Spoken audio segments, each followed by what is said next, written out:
He discarded me, thinking I was a barren woman who couldn't give him a child. I left, silently carrying his seed, hiding my belly from the world. When we met again at my most vulnerable point, he laughed. But 10 minutes later, fate turned everything upside down. While you're getting ready to listen to this story, let me know in the comments where you're watching from. Don't forget to support this channel with a like and subscribe, so we're even more motivated to bring you more compelling stories. The sound of the judge's gavel still echoed clearly in my ears, even after 7 months. 3 strikes. Bang, bang, bang. A brief sound, yet its impact was capable of demolishing the family structure I had painstakingly built over 5 years. That day, in the cold, musty-smelling courtroom, my status changed. I was no longer a wife. I was just a woman cast aside for being considered broken. I still remember the look on Jacob's, my ex-husband's, face. As we left the courtroom, there wasn't a speck of sadness in his eyes, only a clear sense of relief, as if he had just thrown out rotten trash that had been contaminating his life. Beside him, waiting in the hallway with a disgusting, triumphant smile, stood Olivia. That woman, his former secretary, my former best friend, and now his new fiancé, clung possessively to Jacob's arm without any shame, even though the ink on our divorce decree wasn't even dry. "Take care of yourself," Jacob said at the time. His tone was flat, without emotion. "I hope you find a man who can accept your shortcomings, who doesn't need a child like I do." That sentence was like a rusty knife being slowly twisted in my chest. Shortcomings. He called my inability to get pregnant for 5 years a defect. Yet we never really got ourselves thoroughly checked because Jacob was always busy. He always concluded that I was the cause. I was the barren ground that couldn't grow a seed. I didn't answer him that day. I just nodded, swallowed the bitter lump in my throat, and walked away with my suitcase. I didn't cry in front of them. My pride was too expensive to be traded for tears in front of traitors. However, God has a very unique way of joking. A week after I moved into a small, rented apartment on the outskirts of the city, my body started to feel strange. I often felt nauseous in the morning, my breasts were sore, and my emotions were a roller coaster. At first, I thought it was just the effect of post-divorce stress. I ignored it, busy setting up a new life and looking for extra work. The alimony Jacob provided was minimal. He reasoned. He had to save up for his lavish reception with Olivia.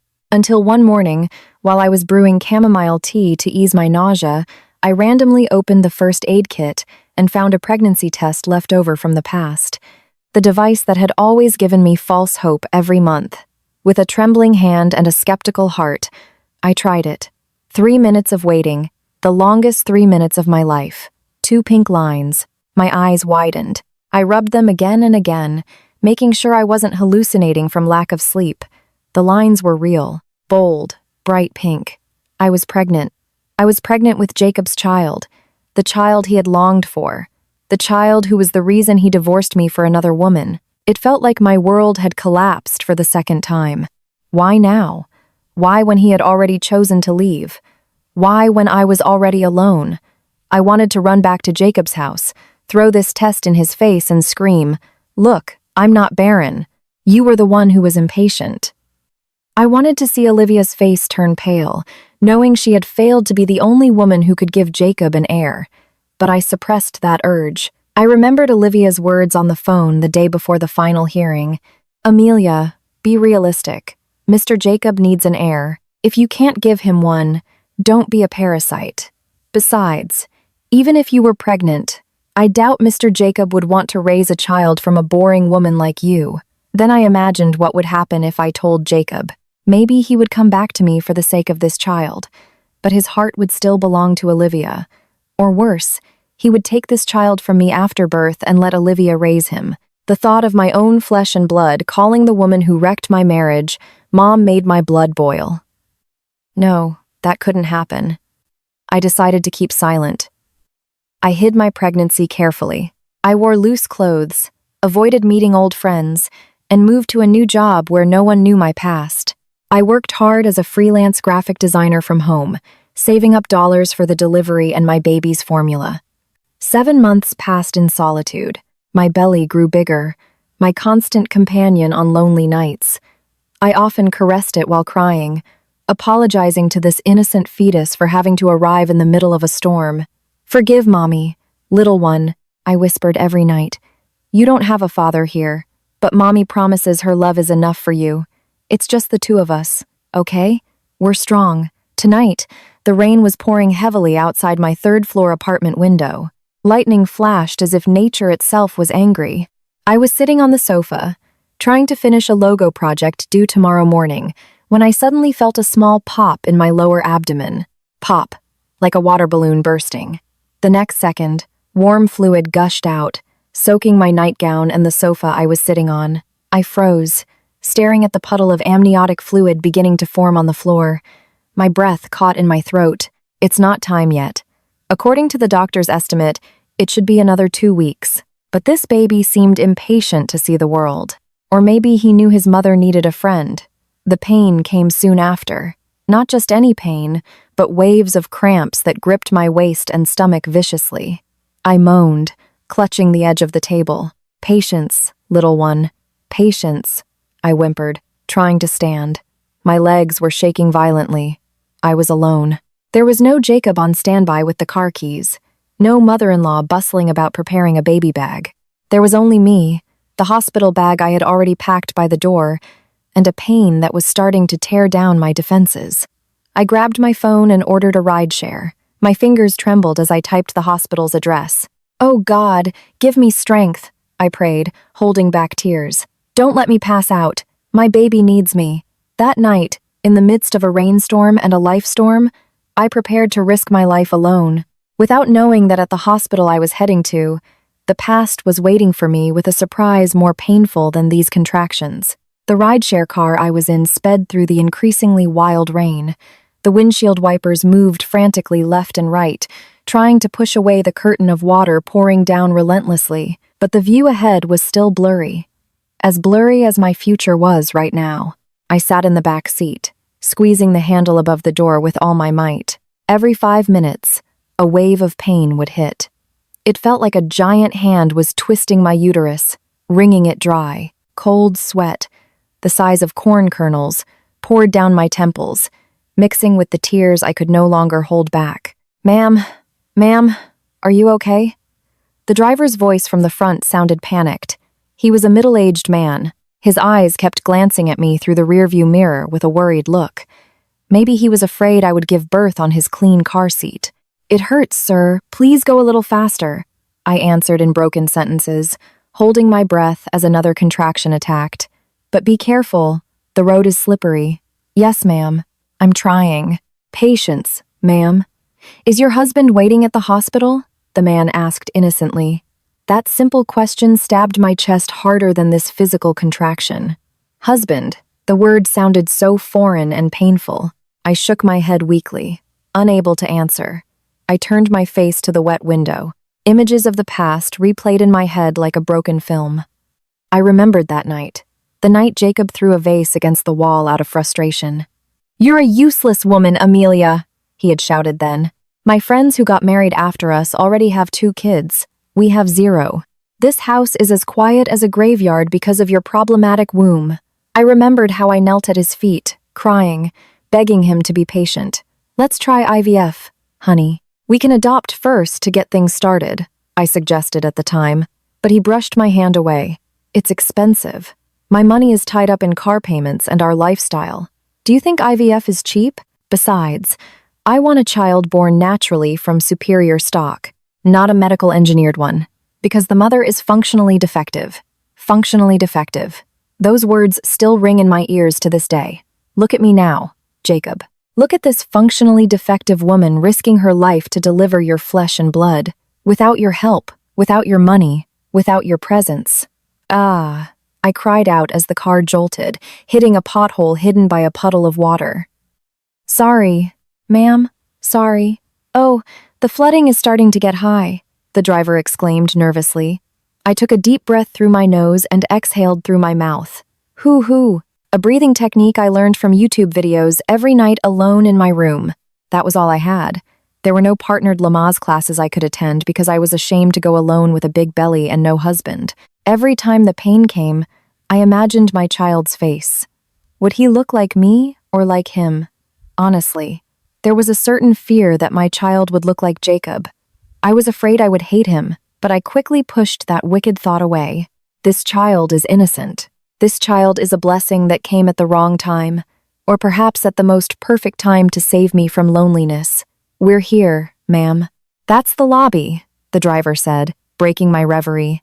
The car turned into the lobby area of a rather luxurious private hospital. The tall building with its bright lights looked like a fortress of hope to me.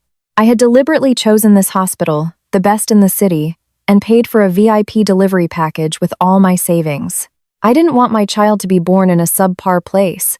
I wanted to prove to myself that even without Jacob, I could provide the best facilities for my child. I didn't need his money. The driver quickly got out, running around to open the door for me. He even held an umbrella for me, even though the lobby roof was quite wide. Slowly, ma'am. Do you need me to get a wheelchair? He offered kindly. Thank you, sir. Yes, please, I can't walk, I whispered. My legs felt like jelly. My pants and nightgown were soaked with amniotic fluid that kept leaking. The driver ran towards the security guard at the entrance. I stood leaning against a lobby pillar, catching my breath. The cold night wind pierced my bones, making me shiver. The large clock on the lobby wall showed 11:10 p.m. The lobby was quite empty. There were only a few nurses on duty at the reception desk and a few patients' families dozing off in the waiting area. I closed my eyes for a moment as the contraction came again, this time stronger, longer. I clutched my lower abdomen. Soon, little one. We'll meet soon. When I opened my eyes, the security guard was already there with a wheelchair. I sat down with difficulty. It was such a relief. I didn't have to support my own weight anymore. Are you alone, ma'am? Where's your family? The guard asked, as he started pushing me inside. Again, that question. My husband is out of town, I lied. A lie I had told hundreds of times to my apartment neighbors, to the grocer, to my online colleagues. Oh, that's a shame.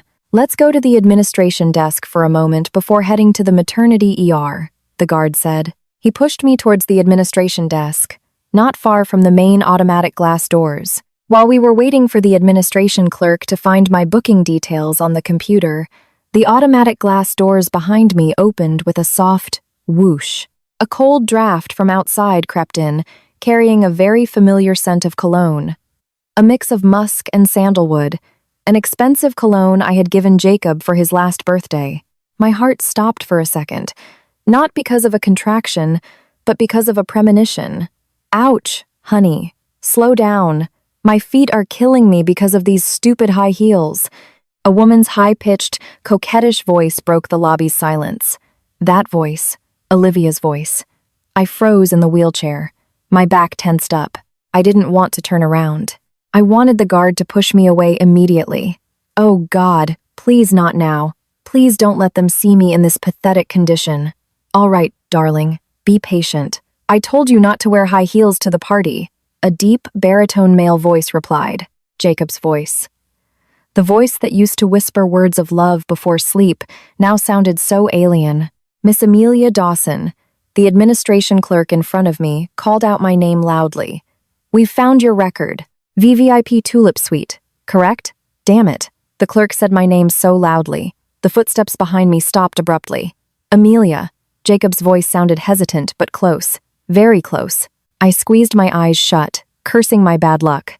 Slowly, the wheelchair was turned by the guard, thinking it was a family member calling. And there they were. Jacob, in a neat but unbuttoned suit, stood frozen, staring at me. Beside him, Olivia, in a revealing red party dress, clung to Jacob's arm. Their faces were both shocked. Jacob's eyes weren't on my face. His eyes were fixed downward, on my large, protruding belly under my wet nightgown. You? Jacob pointed at my belly with a trembling finger. His face was pale as if he'd seen a ghost. What are you doing here? Why is your stomach so big? A tumor? A stupid question. It was obvious I was in a wheelchair in the lobby of a maternity hospital with my water breaking. What kind of tumor breaks your water? Olivia was the first to recover from the shock and let out a cynical, belittling laugh. What tumor, honey? Look at her. Her feet are swollen, her face is puffy. She's pregnant. Pregnant. Pregnant? Jacob repeated the word as if it were a foreign language. He stepped forward, approaching me. His gaze turned sharp and accusatory. "Who are you here with? Where's your new husband?" He swallowed hard. His eyes narrowed suspiciously. "Don't tell me you got pregnant out of wedlock." The pain of a contraction returned, this time accompanied by an extraordinary heartache. I gripped the wheelchair's armrests, looking at my ex-husband's face. I wanted to scream that this was his child, but seeing Olivia standing arrogantly beside him, I chose to remain silent. "Silent now. Are you?" Jacob snapped. "Answer me. Whose child is that? We've only been divorced for 7 months. Your stomach is already that big. That means you cheated on me when we were still together, didn't you? Wow, you're something else, Amelia. Pretending to be so innocent, but you're actually cheap." I bit my lower lip until it bled. Tears streamed down my face, not because of his accusation, but because I realized how lowly he thought of me. 10 minutes. I just needed to hold on for 10 more minutes before fate turned this situation around. But 10 minutes in front of this human-faced devil felt like 10 years in hell. 10 minutes. That was all the time I needed to see the true face of the man I once loved with all my heart. Time seemed to crawl, matching the arrogant tick-tock of the lobby's wall clock. In front of me, Jacob still stood with a face red with rage, his chest heaving with baseless anger. Meanwhile, Olivia, the woman who had stolen my place, stood with her arms crossed, looking at me as if I were dirt stuck to the tip of her expensive shoes. "Answer me, Amelia!" Jacob yelled again. His voice echoed in the quiet hospital lobby. A few visitors in the waiting area started to turn their heads, whispering, "Whose child is that? You cheated, didn't you? No wonder you never wanted me to touch you when I came home late. Turns out you were carrying another man's seed." The accusation was so vile. The truth was, I refused him because he came home drunk and smelling of another woman's perfume, a perfume I later found out belonged to Olivia. But I remained silent. My mouth was sealed shut. Not because I was afraid, but because the pain of the contractions was getting unbearable. My uterus felt like it was being squeezed by a giant, invisible hand. I gripped the wheelchair's armrests until my knuckles turned white. Cold sweat poured down my temples, mixing with the tears I was trying so hard to hold back. "Oh, come on, honey," Olivia chimed in with her shrill, affectedly coy voice. She waved her hand in front of her nose. "Just leave her. She stinks like a fish market. We're too good to deal with a knocked-up, desperate divorcee. Just let her beg here. She's probably waiting for her old, rich sugar daddy to pay for the delivery." "I can't, Liv," Jacob refused stubbornly. His male ego was wounded. "I want her to admit she tricked me. She said she was barren. Turns out she's pregnant. That means she lied to me all along to cover up her affair. I'm going to sue her for defaming my family's name." I closed my eyes, taking a deep breath between the waves of pain. "God, give me strength. Protect my child from these evil voices." In my silence, I remembered the difficult past 7 months. The times I had to drag my nauseous body to the bathroom in the middle of the night, alone. The times I had to bind my stomach with a girdle so it wouldn't look big when I was applying for jobs, because no company would hire a pregnant woman. I remembered how I sold our wedding ring, the only gold I had, just to pay for premium vitamins and pregnancy supplements. I did it all for this child. And now, his biological father stood here, accusing this innocent child of being illegitimate. "Amelia, are you deaf?" Jacob took a step forward. His hand was raised as if to grab my shoulder. The security guard pushing my wheelchair looked hesitant. He wanted to defend me, but seeing Jacob's dapper appearance in his expensive suit, his courage failed him. He could only step back a little, moving my wheelchair out of Jacob's reach. "Sir, please take me away," I rasped, my voice barely audible. "Don't take her anywhere," Jacob commanded the guard. "I'm not finished talking. I'm going to call the manager of this hospital. I'm going to report that there's an immoral patient disturbing the peace." Just as Jacob's hand was about to touch the edge of my headscarf, the soft but firm chime of an elevator was heard from behind the reception desk. It wasn't the public elevator used by visitors. It was the VIP elevator, a gold-plated elevator that only opened for certain people. Ding. The elevator doors opened wide. At once, The noisy lobby, filled with Jacob's shouts, fell silent. The aura of authority radiating from inside the elevator was so strong it could silence anyone who saw it. Out came the figure, a tall, well-built man in a long, spotless white doctor's coat.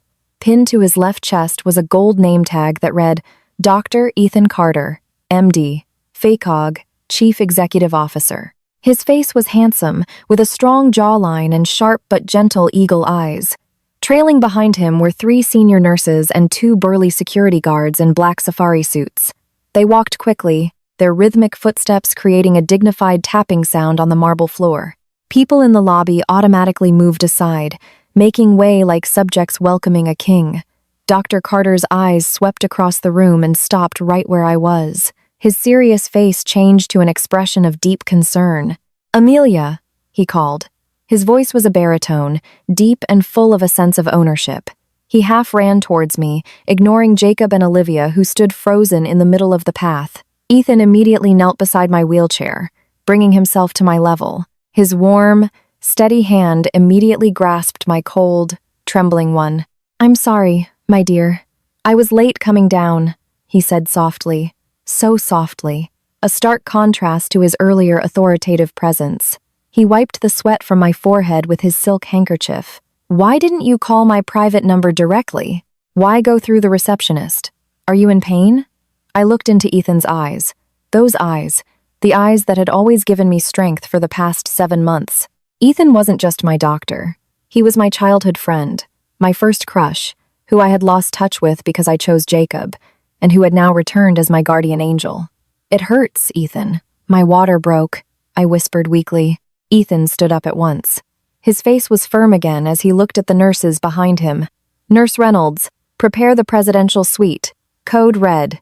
The anesthesiologist and the neonatal team must be on standby in the operating room now, just in case emergency measures are needed. Don't go through the general ER. We'll use the executive route." "Yes, doctor," the nurses replied in unison, swift and efficient. Jacob, who had been gaping, finally snapped out of his shock. He felt ignored. His sky-high ego couldn't accept another man who looked more impressive than him, touching his ex-wife. "Hey, doctor," Jacob shouted loudly, trying to regain his dominance. "Who do you think you are? Touching my ex-wife. I'm talking to her. Don't meddle in other people's family affairs." Ethan stopped his movement, which was about to push my wheelchair. He turned his body slowly to face Jacob. Ethan's gaze was cold, piercing, and deadly. He looked Jacob up and down with a condescending, appraising look, as if Jacob were just dust on his white coat. "Ex-wife," Ethan repeated in a flat tone. "Correct me if I'm wrong, sir. If she is an ex, it means you no longer have any rights over Miss Dawson. And one more thing, this is my hospital. Here, the safety of my patients is my top priority, and my word is the highest law. You are obstructing my VVIP patient." Olivia laughed mockingly, a laugh that sounded out of place. "Delusional, are we, Doc? She's just a poor divorcee. She came in a ride share. How could she be a VVIP?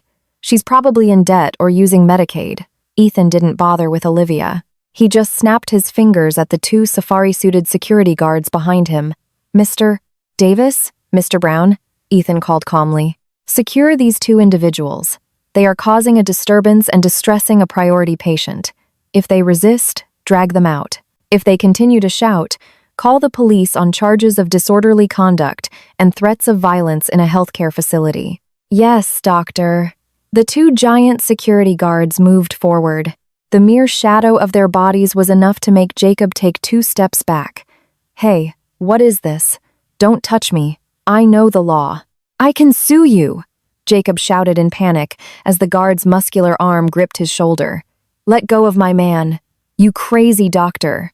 Amelia, you must have put a spell on this doctor, didn't you?" Olivia shrieked hysterically as she too was escorted back, away from me. Ethan knelt before me again, ignoring the discordant screams behind him. He smiled reassuringly, a smile that lessened my pain a little. "Ignore that trash, Amelia. Focus on your breathing. We're going to welcome our little champion soon," he said gently. "Let's get out of here." Ethan himself took over the wheelchair, pushing me towards the golden VVIP elevator that was still open. The nurses surrounded us, forming a protective barrier. As the elevator doors slowly closed, I caught one last, very satisfying sight. Jacob was struggling in the security guard's grip.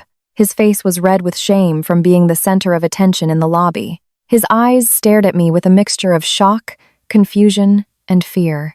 The elevator doors closed completely. The noise of the outside world vanished instantly, replaced by the calming sound of classical music inside the elevator. "You're safe now," Ethan whispered, stroking the back of my hand. My tears fell again, this time not from sadness, but from overflowing gratitude.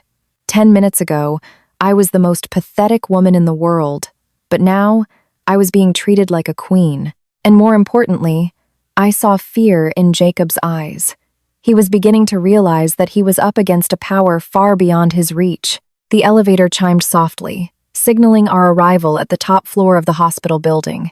The executive floor, quiet and smelling of calming lavender. A far cry from the chaos in the lobby below, the atmosphere here was so peaceful. Thick carpets muffled our footsteps. The walls were adorned with high-value abstract paintings. This was a world completely different from the cramped rental where I had hidden for the past 7 months. Ethan pushed me into the presidential suite. This room was more like a 5-star hotel penthouse than a hospital room. There was a spacious living area with an Italian leather sofa, a private pantry complete with a double-door refrigerator, and a giant floor-to-ceiling glass window that offered a sparkling view of the city lights amidst the rain. In the center of the room, a sophisticated electric delivery bed was ready to welcome me. The nurses worked with high efficiency. Within minutes, I had changed into a patient gown made of soft, pink Japanese cotton. An IV was neatly placed on the back of my hand without any pain. A cardiotocography, CTG machine, was attached to my pregnant belly, broadcasting the sound of the baby's fast and strong heartbeat. Thump, thump, thump, thump. The most beautiful sound in the world. The baby's heart rate is good, 145 beats per minute. Dilation is at 6 centimeters. Miss Amelia, you are amazing to endure the pain until 6 centimeters of dilation all by yourself, praised the head midwife who examined me with awe. I just smiled weakly. The pain in my heart was worse, nurse. So this pain is nothing, I muttered to myself. Ethan re-entered the room after briefly stepping out to change his doctor's coat into navy blue scrubs. He looked even more handsome in the medical attire. He pulled a chair, sat beside my bed, and looked at me intently. "Now, explain to me," Ethan demanded. His tone was serious, but his eyes remained gentle. "Why did you let that bastard insult you down there? Why didn't you just tell him it was his child?" I sighed, looking at the crystal chandelier-adorned ceiling. "Because I don't want him to feel he has any rights, Ethan.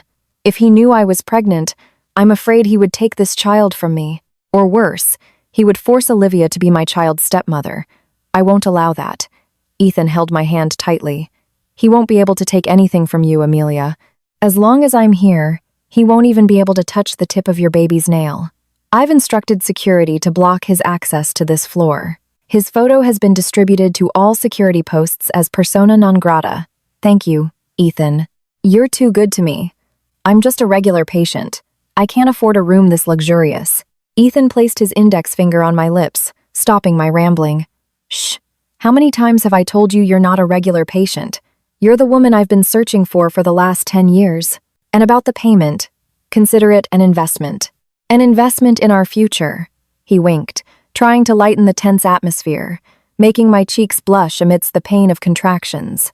Suddenly, there was a soft knock on the door. A young nurse entered with a slightly amused expression, holding a tablet in her hand. "Excuse me, Dr. Carter." "Sorry to interrupt," the nurse said. "What is it, nurse?" Ethan asked without letting go of my hand. "It's about that man who was causing a scene in the lobby. He's still downstairs, raging at the reception desk.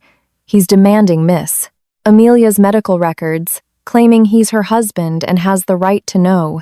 Ethan snorted cynically. "And our receptionist, Miss Davis, was brilliant, doctor," she said. "I'm sorry, sir. In our system, Miss Amelia's status is single parent and priority shareholder. Your name is not listed as a person of responsibility. Then the man got even angrier. He started shouting, asking about the gestational age. I held my breath. This was it. Go on, Ethan prompted. Miss Davis answered truthfully according to the medical records. Doctor, Miss Amelia's gestational age is 39 weeks, sir. Full term. Well, upon hearing that, the man's face went pale. Doctor, like a walking corpse. The nurse giggled softly. I happened to be there getting some files. The man just went silent, doctor. He looked dazed. Then he started counting on his fingers. Maybe counting the months, doctor. Then he just collapsed onto the lobby floor until the security guards had to tell him off again. Ethan turned to me with a meaningful smile. See? Math never lies. Divorced for 7 months. Pregnant for 9 months. Even a first grader knows that means the seed was planted 2 months before the gavel fell. I imagined Jacob's face right now. A face of utter shock.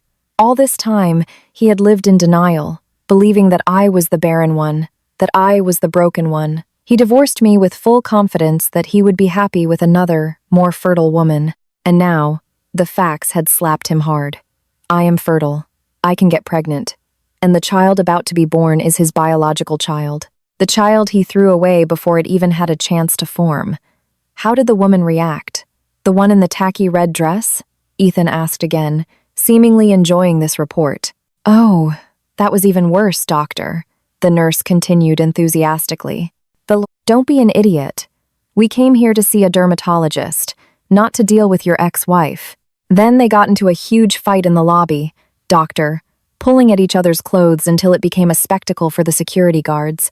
It was so embarrassing. Hearing that, there was a pang of pain and satisfaction in my chest. A marriage built on someone else's suffering will never be strong. They were about to get married.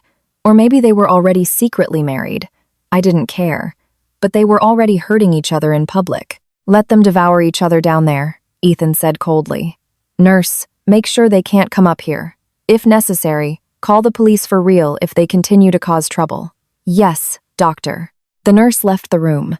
I felt another wave of intense contractions. This time it felt much stronger, making me groan loudly. It hurts, Ethan. Ethan was immediately on alert. He checked the CTG monitor. Okay. The contractions are getting more intense. The dilation must have increased. Amelia, listen to me. You are safe here. Focus on your child. Forget that foolish man in the lobby. He's just the past. Your future is here, in this belly of yours. I nodded.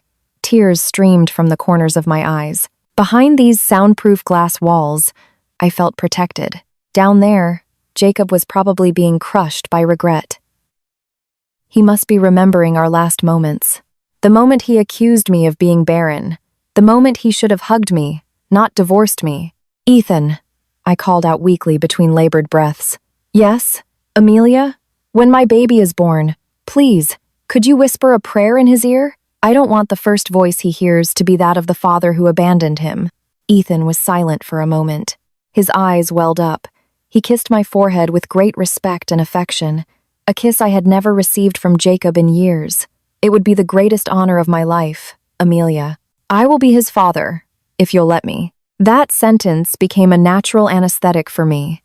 The pain of childbirth was still there, but the pain in my heart was slowly healing. Outside, the rainstorm still raged, just like the storm in Jacob's heart. But here, in this room, a new dawn of hope was beginning to break, and I was ready. I was ready to give birth to the living proof that I was not a failed woman. Time seemed to lose its dimension inside this presidential suite delivery room. There was only pain, sweat, and a struggle between life and death. Every second felt like a century. The contractions came one after another, closer and more intense, battering my back and abdomen without mercy. It felt as if my bones were being crushed one by one to make way for the new life urgently pushing its way out. Take a deep breath. Amelia. Exhale slowly through your mouth. Good. Just like that. Dr. Ethan's steady voice was an anchor in the storm of pain. His hand never once let go of mine. I gripped the bedsheet with my left hand, while my right hand squeezed Ethan's so hard my nails probably dug into his skin. It hurts, Ethan.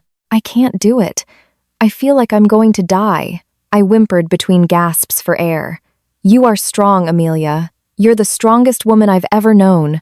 Remember who is fighting with you? Your son. He's also struggling to find his way out.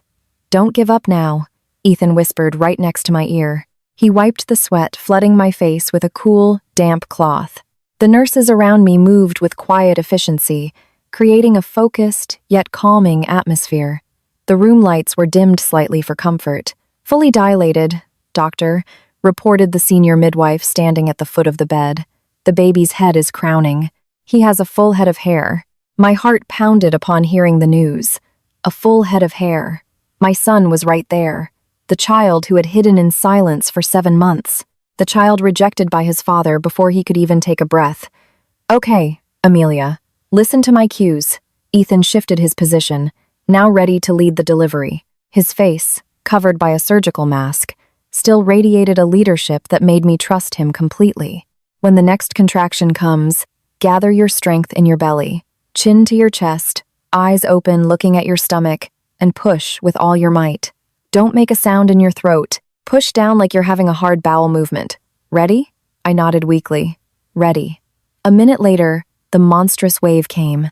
The pain was extraordinary, as if my body was being split in two. Now, Amelia, push, Ethan commanded. I gathered the last of my strength. I pushed with all my pain, anger, and hope in one massive effort. My face felt hot. The veins in my neck bulged. Good. A little more. His head is almost out. Take another breath. Push again. I pushed again and again. Sweat drenched my patient gown. It stung and burned down there, but I didn't care. I just wanted my son to be safe. I wanted to prove to Jacob, to Olivia, and to the world that my womb was capable, that I was a whole mother. One more time, my dear. One strongest push for his shoulders. Come on, for our little champion. Ethan cheered me on. With a muffled scream, I unleashed all my final energy. I pictured the faces of those who had looked down on me and used it as fuel. Whoosh. Suddenly, the intense pressure was gone. My body felt instantly light, and the next second, a sound broke the silence of the room. Wah, wah, wah, that cry. A cry that was loud, strong, and echoing. The cry of life. My tears burst forth, mixing with sweat. I sobbed uncontrollably, my shoulders shaking violently. That was my son's voice. The voice that, for 5 years of my marriage to Jacob, was only a distant dream. The voice that made me willing to be divorced and humiliated. Now, that voice was real, filling every corner of this VIP room. Thank God. Perfect. A baby boy, healthy, complete, nothing missing, Ethan said, his voice trembling. He held up the tiny, red, blood-smeared baby for me to see. My blurry eyes gazed at the little creature. He squirmed, his fists balled up in the air as if punching the world. Ethan placed the baby on my chest for skin-to-skin contact. His warm, wet skin touched mine. The sensation was magical. In that instant, all the pain of childbirth vanished without a trace. All that remained was an explosive love that filled my chest until it was tight. I looked at my son's face and my heart sank a little. He looked so much like Jacob. His sharp nose, his thin lips, even his thick black hair, all a duplicate of his father. Jacob's genes were so dominant in this baby's features, as if God intentionally wanted to rebuke Jacob through this innocent face. But when the baby slowly opened his swollen eyes, I saw myself there. Those eyes, calm and round. My eyes. Hello, my love. Hello, sweetheart, I whispered hoarsely, kissing the top of his head, which smelled of blood and amniotic fluid, the sweetest scent in the world. Welcome. Forgive Mommy, okay? We had to fight alone. He's so handsome, Amelia. Just like his mother, Ethan praised, smiling behind his mask. He gently stroked the baby's head. What's his name? I looked out the large glass window. The storm outside had begun to subside, leaving a gentle drizzle. On the eastern horizon, a golden line of light was starting to break through the darkness of the night. The sun would soon rise. Dawn, I answered firmly. His name is Dawn because he is the light that came after the darkest night of my life. Dawn, a strong name, Ethan praised. Now, Allow me to keep my promise. Ethan brought his face close to Dawn's right ear. In a melodious and solemn voice, he began to whisper a heartfelt blessing. May you be blessed, little one. May your life be filled with love, strength, and joy. Ethan's voice was soothing. My tears flowed freely again. This should have been Jacob's duty. His father should have been the first to whisper words of love and guidance in his ear, but his father chose to throw him away for ego and lust. And here was another man, a stranger by blood, sincerely taking on that role. Dawn, who had been crying loudly, slowly calmed down hearing the whispered words. He seemed to understand. He seemed at peace. But that peace was shattered. Just as Ethan finished his blessing, a commotion was heard from outside our suite door. The sound of a man shouting, a thud, and people running. Let me go! I hear a baby! That's my son! That voice. It was Jacob. He had managed to get past the lobby. My heart, which had just calmed down, started racing again with panic. I hugged Dawn tightly. My protective instincts flared. He's outside, I squeaked in fear. Ethan straightened up. His face, which was gentle while blessing the baby, now turned cold and hard. He took off his medical gloves, throwing them into the medical waste bin with a rough motion. Nurses, stay with Amelia and the baby. Lock the door from the inside. Don't open it for anyone but me, Ethan commanded firmly to the nurses. Yes, doctor. Ethan looked at me, giving a reassuring nod. Stay here. Enjoy your time with Dawn. I'll take care of the trash outside the door. Ethan walked majestically towards the exit. His back looked broad and strong, ready to be a shield for both of us.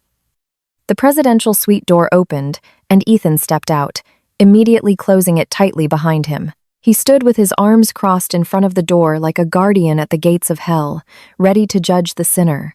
The scene in the VVIP corridor was quite chaotic. 2 large security guards were trying to restrain Jacob, who was rampaging like a man possessed.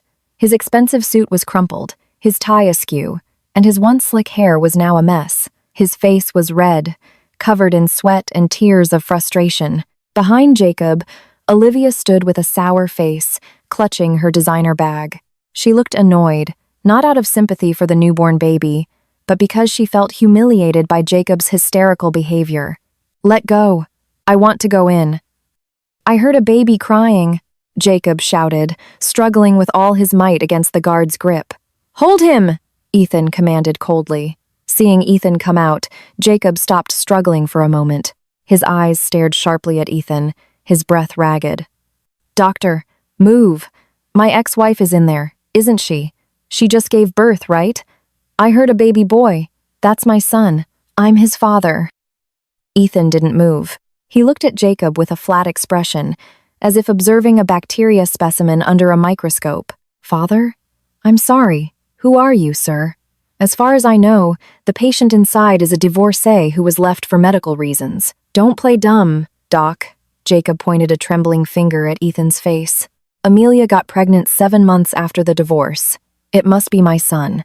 We were married for 5 years. I know her cycle. She couldn't have cheated that fast. That's my flesh and blood. Oh, Ethan raised an eyebrow. So, you admit that he's your son? Didn't you swear under oath in court that Miss Amelia was barren, that her womb was dry and useless? You divorced her for that reason, didn't you? Jacob was silenced, checkmated by his own words. His face turned pale. I misjudged. It turns out she's fertile. It turns out I can have a child with her. That means I was wrong to divorce her. Misjudged? Ethan laughed cynically, a sharp and piercing laugh. You didn't misjudge, sir. You were foolish and cruel. You never had yourself checked. You immediately accused your wife. And now that the child is born, after she has struggled alone for 9 months, endured the shame of being accused of having a child out of wedlock, and gone through labor alone, you suddenly show up and feel you have a right? I am his father. My blood flows in that child's body. Jacob screamed again, his voice breaking with desperation. I have the right to give him his first blessing. I have the right to name him. I want to see my son. Move. Jacob tried to charge forward again, but Ethan calmly stopped him with one hand on his chest. Ethan's push was so strong that Jacob stumbled backward. You're too late. Ethan said coldly. That child has already received his blessing. From me, that child has already been named by his mother, and on his birth certificate, the father's name will be left blank, because to Amelia and to that child, you have been dead for the past 7 months. Jacob's eyes widened. No, that's not possible. You have no right. Amelia! Amelia! Come out! Jacob, stop it! You're embarrassing me! Olivia suddenly stepped forward, pulling Jacob's suit sleeve roughly. What are you doing? Begging this divorcee? That's an illegitimate child. Even if it is your kid. So what? We're getting married. Are you going to cancel our wedding for some smelly newborn? Jacob turned to Olivia with a wild look. Olivia, you don't understand. That's a boy, my heir. All this time I've wanted a child, and it turns out Amelia can give me one. I shouldn't have divorced her. Slap. A hard slap landed on Jacob's cheek. Olivia had hit him in public. How dare you, Jacob? Olivia shrieked hysterically. So you regret marrying me? You want to go back to that country bumpkin Amelia just because she popped out a kid? Then what am I? Just a rebound? That's not it, Liv. Jacob held his red cheek. But I want a child. You can give me a child too, later. Listen to me, Jacob. Olivia cut him off loudly, her voice echoing in the corridor. I'm marrying you because you're established, because you're a director. I never wanted to have children. Having a baby makes your body sag, makes your breasts droop. It's a hassle. I'm not willing to take care of a baby. If you think I'm going to get pregnant like Amelia, you're dreaming. Silence. Olivia's confession hung in the air like poisonous smoke. Jacob stared at Olivia with his mouth agape, unable to believe what he had just heard. What? Jacob stammered. You don't want to have kids? But you used to say that was so you would divorce Amelia. Olivia snapped without remorse. So you would choose me. I lied, Jacob. I hate little kids. They're noisy and they smell. Jacob's world fell apart in an instant. He had divorced his sincere and fertile wife for a woman who, it turned out, never wanted to give him children. He had thrown away a diamond for a handful of sharp pebbles. Regret came not like a wave, but like a tsunami that crashed down and drowned him. He instantly turned back to Amelia's closed room door. Inside was the woman who once loved him sincerely. Inside was his newborn son, his own flesh and blood, and he was outside, locked out with the selfish woman who had just confessed her deceit. Jacob fell to his knees on the corridor floor. His legs gave out, and tears streamed down his face. Amelia, he whimpered, calling his ex-wife's name. I'm sorry, Amelia. I was wrong. I regret it. Ethan watched the pathetic scene without a shred of pity. Mr. Jacob, regret always comes at the end. If it came at the beginning, it would be called registration. Now, please leave my hospital before I call the police to drag both of you out for disturbing public order. Ethan signaled to the head of security. Sir, escort them out and make sure their faces are blacklisted. Never let them enter this building again, not even the parking lot. Yes, doctor. The 2 security guards lifted the limp Jacob as if he were a sack of potatoes. Jacob still struggled weakly, his eyes fixed on Amelia's room door. My son. Dawn. Amelia. Olivia stomped her foot in annoyance, then walked off ahead without a care for the man being dragged away. Pathetic man. If I'd known, I would have found another sugar daddy. Ethan stood there silently until Jacob's screams faded down the hall and the elevator doors closed. He took a deep breath, straightening his slightly rumpled doctor's coat. He turned to look at the suite door. Behind it were 2 lives he had to protect. He knew this wasn't over. Jacob would surely try again. But Ethan swore that as long as his heart was beating, he would not let another tear fall from Amelia's eyes because of that bastard. Ethan opened the door slowly. He saw Amelia peacefully nursing Dawn, as if nothing had happened outside. Amelia turned and smiled at him. Is it over? Amelia asked softly. It's over, Ethan replied as he walked in and closed the door, locking the cruel outside world away from their small happiness forever. They're gone. You and Dawn are safe. In her heart, Amelia knew she had heard everything. Jacob's screams, Olivia's confession, and strangely, there was no feeling of longing or desire to go back. There was only a sense of relief. She was safe. She and Dawn had been saved from the wrong family.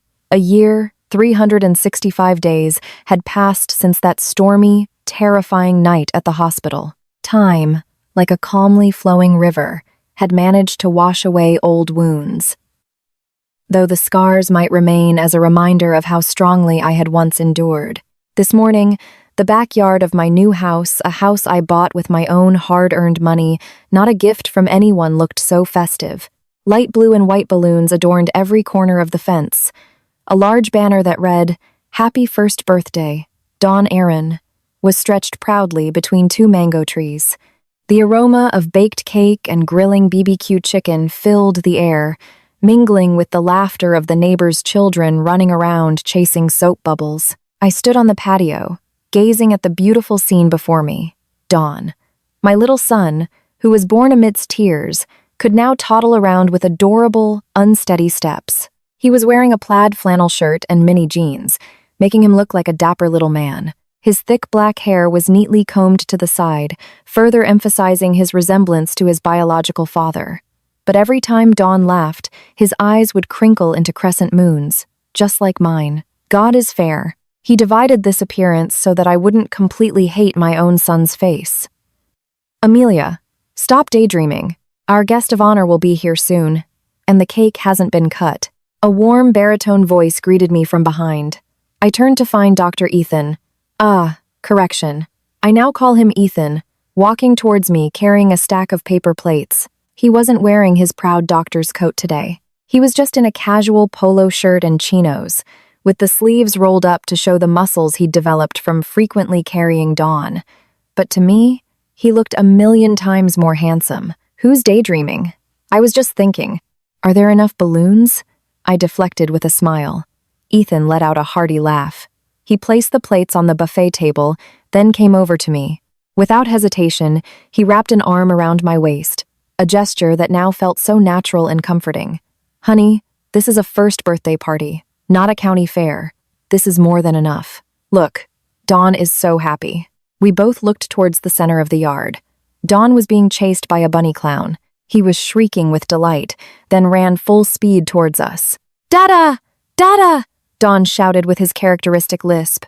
He wasn't running to me. He was running to Ethan, and my heart warmed at the sight. Ethan immediately crouched down, opening his arms wide. "Gotcha! Daddy's champion is caught," Ethan exclaimed, lifting Dawn's chubby body high into the air and spinning him around. Dawn giggled until drool dripped from his mouth. "Fly, Dada, fly," Dawn requested. Aye, Captain. Airplane Dawn is ready for takeoff." I watched their interaction with misty eyes. Over the past year, Ethan had fulfilled his promise. He wasn't just a doctor monitoring Dawn's growth and development. He had truly become a father. He was the one who stayed up late when Dawn had a fever from teething. He was the one who changed Dawn's diapers when I was busy with design deadlines. He was the one who taught Dawn how to walk. He was present at every important moment that should have been filled by Jacob. Without any blood ties, Ethan loved Dawn more than his own flesh and blood. Suddenly, a package delivery scooter stopped in front of the open gate. The driver looked around for a moment, then approached the security guard hired for the party. After a brief discussion, the guard walked over to me carrying a medium-sized gift box wrapped in shabby newspaper. "Miss Amelia, there's a package. Said it's from a delivery service." The sender didn't want to give a name, just a note saying, "For Dawn," the guard reported. I suddenly had a bad feeling. Ethan put Dawn down and looked at the box suspiciously. "I'll open it," he said protectively. We took the box to a quiet corner of the patio. Ethan carefully tore off the newspaper. Inside was a cheap plastic toy car with slightly chipped paint. It looked like a second-hand item or a clearance find from a discount store, along with a crumpled white envelope. I took the envelope. My hand trembled slightly as I opened it. Inside was a piece of notebook paper, torn out roughly, with a spidery handwriting I knew all too well. "To Dawn, my son, happy first birthday. Sorry, son. Dad can only give you a cheap toy. Dad doesn't have any money right now. My business failed, son. The company fired me for an embezzlement case that was actually committed by your Aunt Olivia. Amelia, if you're reading this, please let me see Dawn just once. I miss him. I'm all alone now. Olivia left me 3 months ago. She ran off with the rest of my savings and my car.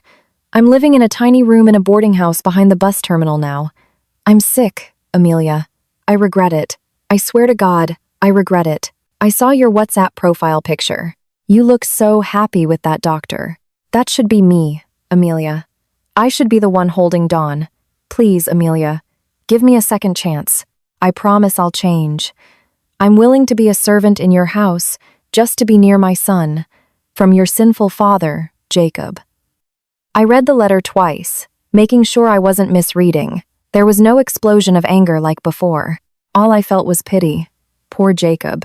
The man who was once so arrogant in his expensive suit, who insulted my womb as barren ground, had now ended up in a dingy boarding house room, abandoned by the wife he was so proud of, begging like a beggar.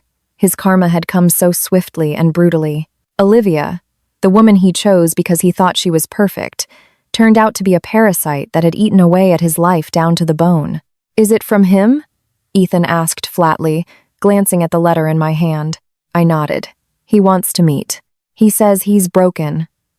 Olivia ran off with his money. Ethan snorted softly. So, are you going to give him a chance? I looked at Ethan, then turned to look at Dawn, who was busy eating his birthday cake, his face smeared with chocolate frosting. A chance?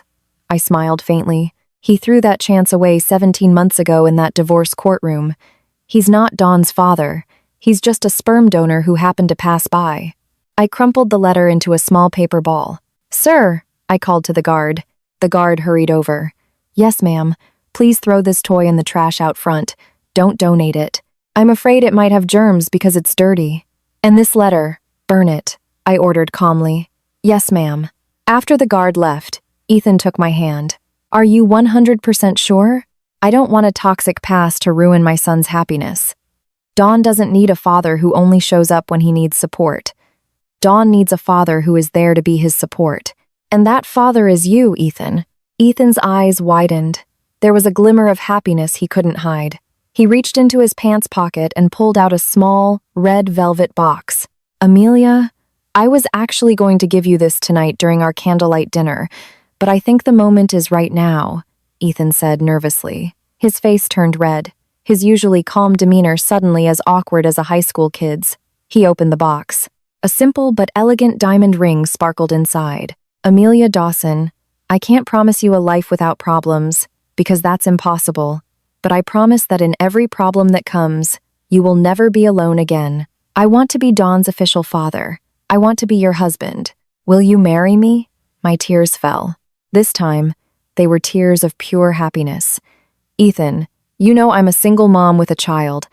I have a lot of flaws. And I'm a workaholic bachelor. Ethan cut in, laughing. We're even.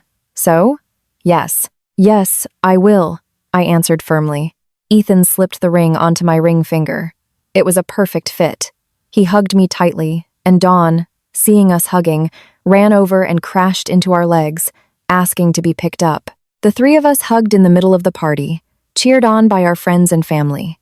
But behind the joy, the corner of my eye caught something outside the fence. An old, dented sedan was parked a little way down the street. The windows were tinted, but one was rolled down slightly.